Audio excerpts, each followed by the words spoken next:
बिस्मिल्लाहिर्रहमानिर्रहीम सल्लल्लाहु अलैहि वआलैहि वसल्लम। अस्सलामु अलैकुम। आज मैं आपको एक ऐसे फल के फ़वाइद बताऊंगी जो इंतहाई सस्ता है, जिसको गरीब आदमी भी आसानी से ख़रीद सकता है। मज़े की बात यह है कि ये फल जितना नरम होता है उतना ही सस्ता भी मिलता है, और इस फल को नरम फल ही खाना है। सख़त के इतने फ़वाइद नहीं।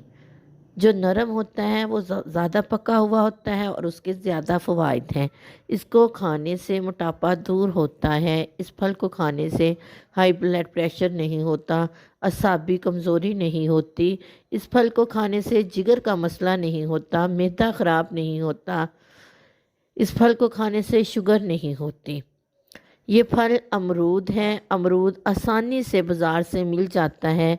ये बहुत ही सस्ता फल है, इसको गरीब आदमी भी आसानी से ख़रीद सकता है। जो जितना नरम अमरूद होगा वो सख्त की निस्बत उतना ज़्यादा सस्ता होगा। ये नरम तब होता है जब अमरूद पक जाता है और दूसरे अमरूदों के नीचे आकर यह दब जाता है। ये अमरूद ख़राब नहीं होता।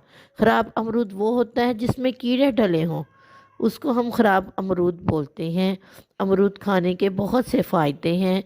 अल्लाह ताला हमें ये फल और इसकी जितनी बरकतें और इसकी जितनी फ़वाइद हैं समेटने की तौफ़ीक़ अता फ़रमाए। आमीन सुम्मा आमीन सल्लल्लाहु अलैहि व आलिहि वसल्लम।